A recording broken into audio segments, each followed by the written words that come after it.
not protected. Our borders are porous. And they're porous because you, the politicians, have decided you want a Mickey Mouse Defense Force. The state of our Navy, as things stand now, it's really heartbreaking. Not because we lack the skills to be able to provide the maritime defense of our country. We find ourselves in this situation due to the lack of resources. Because we're seen as being in the organization. I'm sure you'll recall what happened back in 2011. I had the entire state security, the entire intelligence deployed on me. Because we were seen as a threat to the national security, simply because there was a file on our desk about a very senior politician. What if I told you South Africa's military collapse wasn't by accident? What if I told you it was meant to fail? Because bit by bit, our ships, our radars, our border patrols, even our intelligence networks have been stripped away.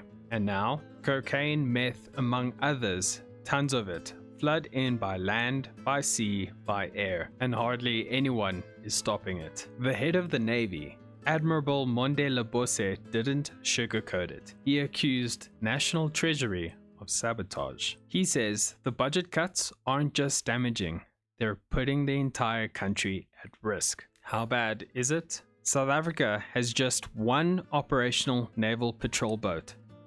One.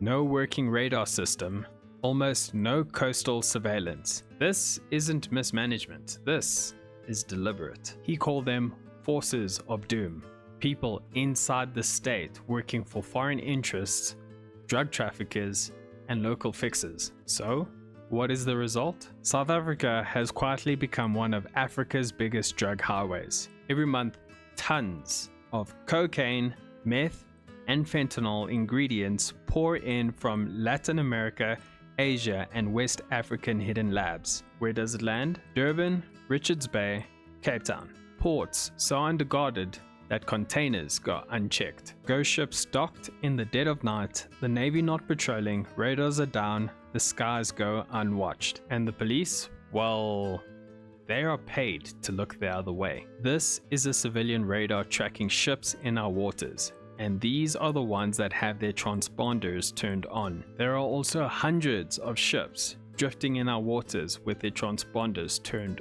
off. They are invisible, unregistered, unmonitored, unsearched. Yet they sail in and out like clockwork. Same thing could be said about our airspace. Small planes slip under the radar, literally smuggling drugs, weapons, and even people. Former Air Force generals have warned that we're flying blind. Is this incompetence, or is it a system designed for traffickers, allowing them to move freely right under our noses? The SANDF is meant to protect us, but its own leaders are saying it is barely non-existent. The army vehicles, mostly broken. The Air Force, just a handful of planes still flying. The Navy, one working ship. Cyber security, gone, non-existent. Parliament has been warned over and over again. Yet every year, more cuts, more silence, more sabotage. This isn't a defense force, it's a paper army. While the military was being gutted, the police were being hijacked. KwaZulu-Natal's Police Commissioner, General Nhlanhla Mkhwanazi, shocked the country. And I can confirm before the South Africans today that the investigation which these members were involved with in Gauteng has unmasked the syndicate. And this syndicate involves, amongst others, politicians who are currently serving in Parliament. The law enforcement officers include the members of the South African Police Service, the Metro Police, and correctional services. They include prosecutors in Gauteng province, the judiciary. He didn't stop there. On the 26th of March 2025, this year, a total of 121 case dockets that were under investigation were taken away from the task team as directed by a Deputy National Commissioner Crime Detection, a Lieutenant General Sibia, who was acting on the instruction of the Minister of Police to disband the team. He was talking about drug cartels and political assassins, powerful people, shutting down investigations that got too close to the truth. Sounds familiar? It's the same sabotage Admiral Lubisi warned us about. And it leads us to one more voice in the story, Lieutenant General Njuveni. Constitutionally, the South African National Defence Force is mandated to protect and defend the country. We are not protected. Our borders are porous. And they're porous because you, the politicians, have decided you want a Mickey Mouse Defence Force. He didn't mean that as a joke. He actually meant a cartoon army. Real on paper, but powerless in reality. And behind this hollow shell, real power, cartels, traffickers, internal saboteurs. South Africa isn't being governed, it's being exploited. This isn't just your typical corruption. This is state capture on another level.